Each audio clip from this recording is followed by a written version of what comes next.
Welcome to Linda's TV show.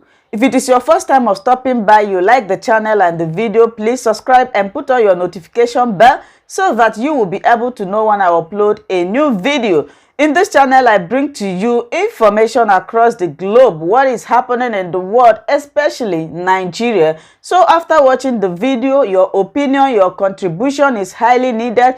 Do it constructively in the comment section as we are going to watch this video together. Yes, I'm watching it together with you. Then later, we'll come to the comment section to discuss about it. Remain blessed as we watch. So that from that report by our correspondent, those who have spoken about especially the economic crippling of the economy rather in those regions, and those yesterday there was supposed to be NECO exams which some students actually weren't able to write.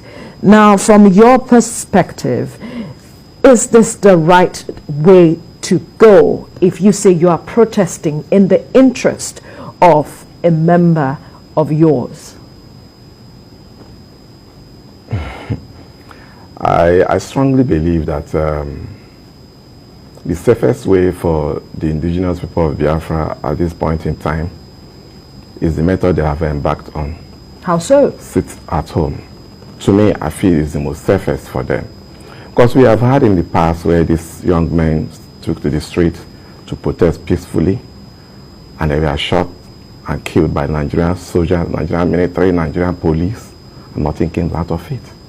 We have a situation where these young men gather in a room, in a building to pray to God, to grant them independent state of Biafra, and they were rounded up and killed at will. Nobody says anything, nothing happened. And then you did not allow children whose future, I mean, NECO exams. I am not in support of the calling for this protest at this point in time, denying those young chaps the opportunity to write their exams. I'm not in support of it.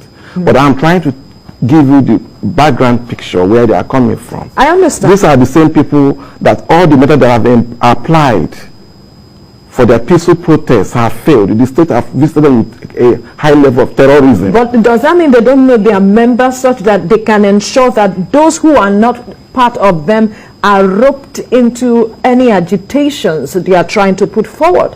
I mean, you heard that old man talking about their businesses.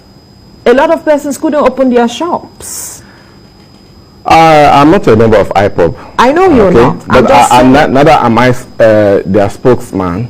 But I feel strongly that calling for a sit at home once in a while to press home their demands is not something bad, since that's the only option they have left. For me, I would have preferred they organize them people peacefully and march on the streets, allowing people to go about their normal businesses. But you see, that is not acceptable in Nigeria, in the southeast. We saw some persons from that report. You see, those people that you saw on that report, they are government-sponsored protesters. Do you have evidence to prove that? I can assure you that. Really? I know very well. All of us live in this country. We live in this country where you see people are not allowed to protest in Abuja. And the same in Abuja, some people are protesting and they will have a police backup. So what are we talking about?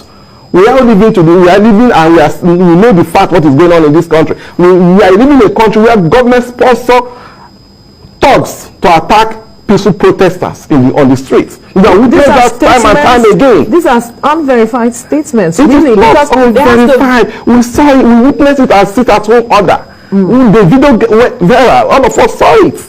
Where Hilux buses with people dressed in the black suit were dropping touts that attacked members of what is it called again? The police something. NSAS. We saw the video. It went viral. We were protesting peacefully until it was hijacked. You see, who are those that sponsor those that hijacked the protest? We once embarked on a labor protest at Yaba. Getting to Ejuelegba, we were attacked by hoodlums. And they came out, they said that they were given money by this government to attack us. So these things have continued. It's not today. And we have witnessed in the Southeast that these young men at Mpo Junction, at some time ago at Mpo in Anambra State, these young men embarked on peaceful protests. They were gunned down. A lot of them were gunned down, and we keep calling for inquiry for the government to inquiry to find out what happened. Who are those that are responsible for that act, so that they can be prosecuted? Nobody said it. Nobody does anything. So what do you expect these young men to do? You cannot beat a child and not allow the child to cry.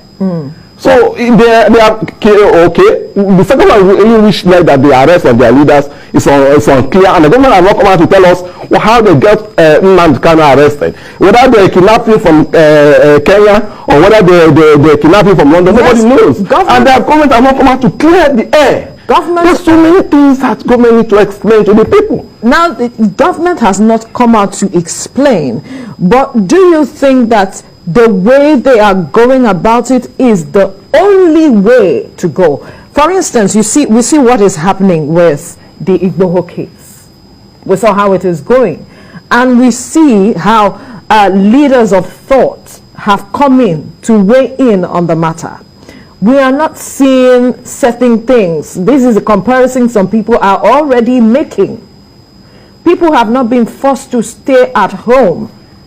How far has the staying at home resolved any matter so far? Because this is not the first time.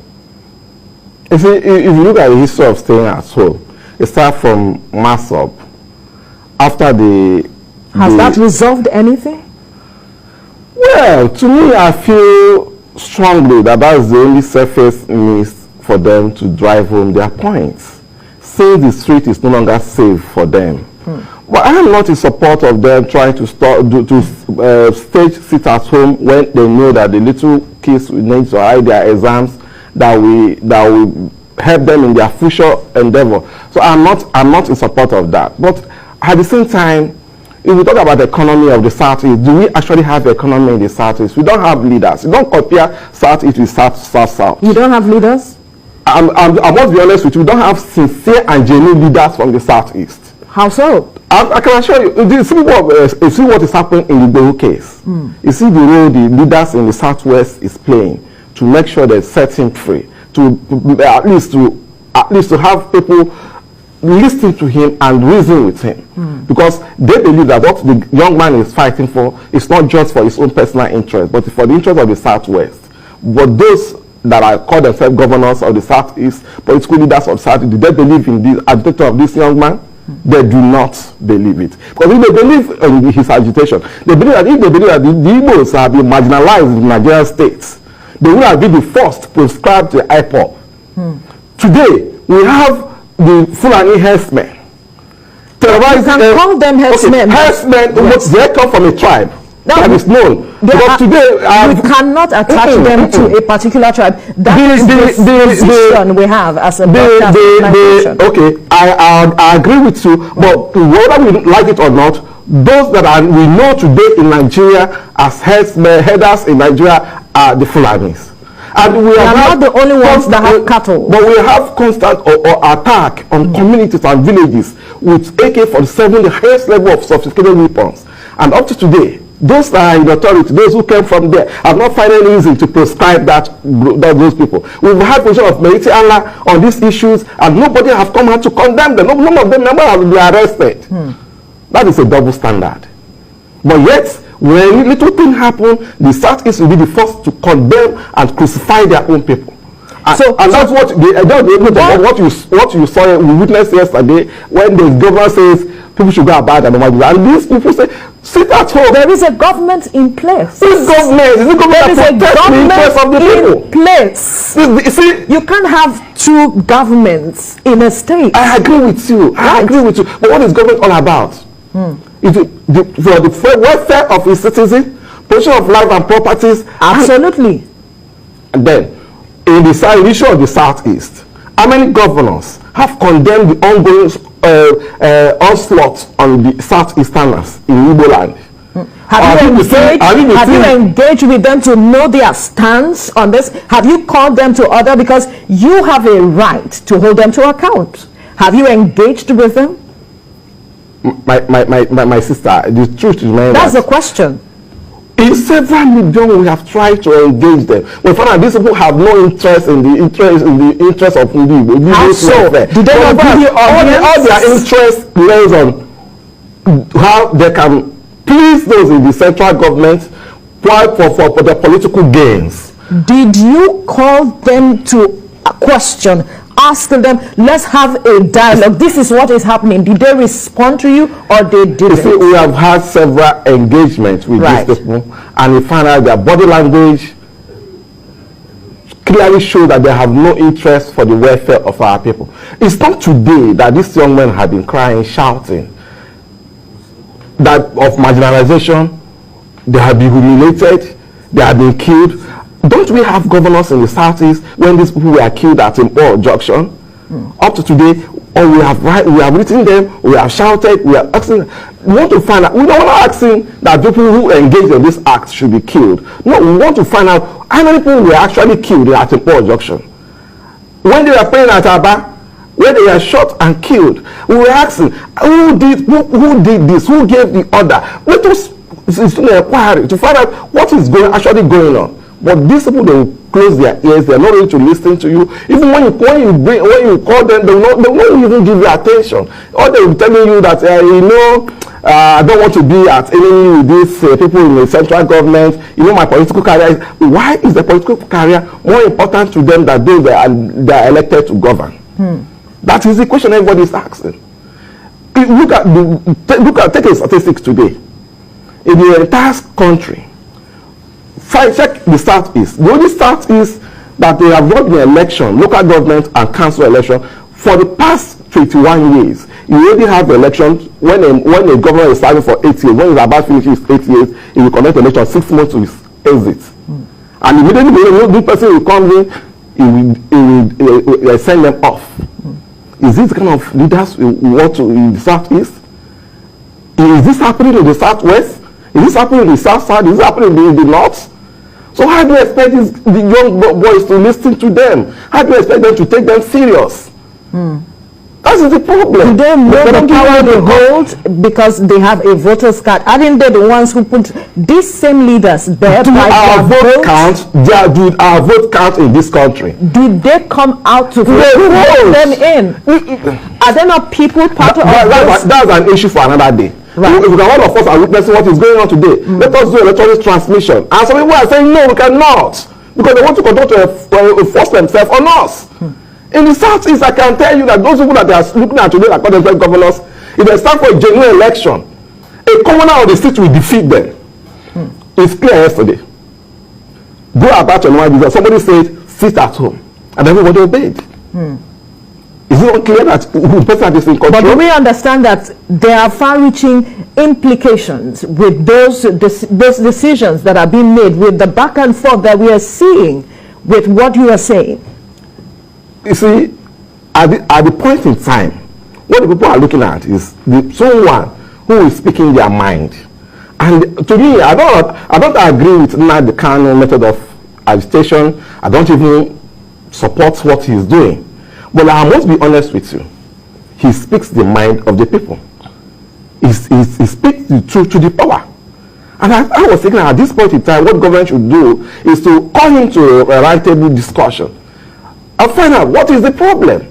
How do we go about solving these issues? And then they don't care. If they continue to apply this method, they apply it today.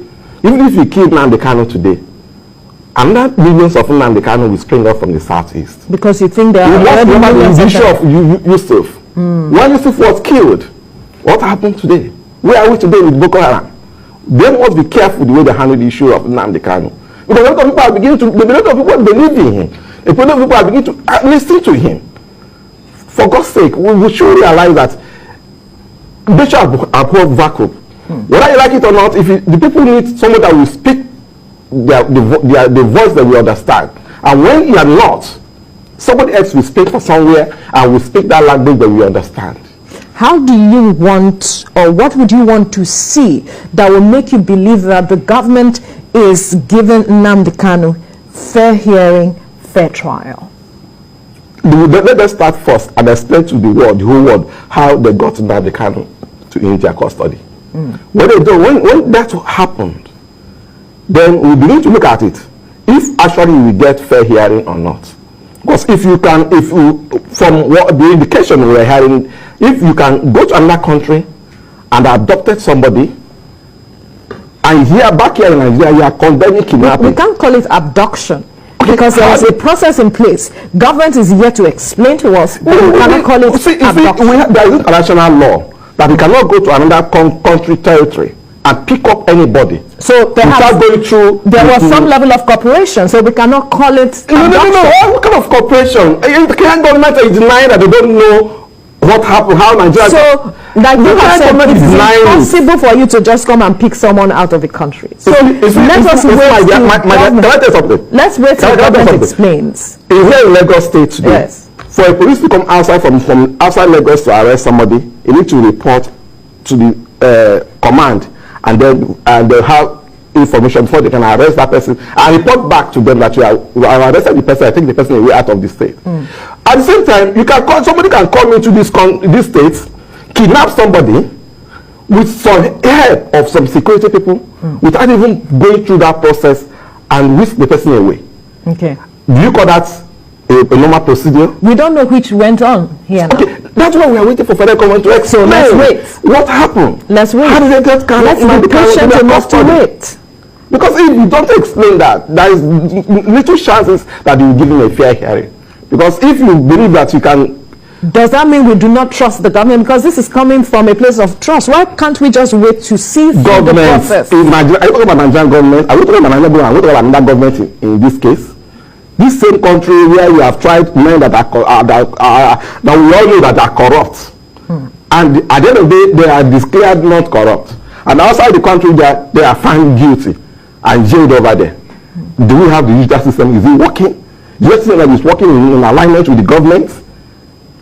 We know what is going on in this country. Look at it. Last week or thereabout, a court of competent jurisdiction granted bail to the Igbohu aides. Up to today, have they been released? The answer is no. And yesterday, they are filing a fresh charge again, without first of obeying and complying to the order of the court. And I can assure you, the court will not do anything at the end of the day. They will not do anything. Is this kind of country we are running a banana republic where anything goes? All right.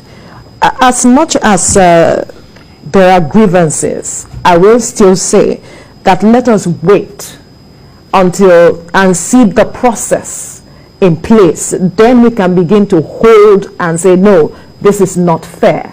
And this is, we cannot hold on to precedents. We had this thing in the past. We all know what led to Nnamdi Kanu fleeing from the country.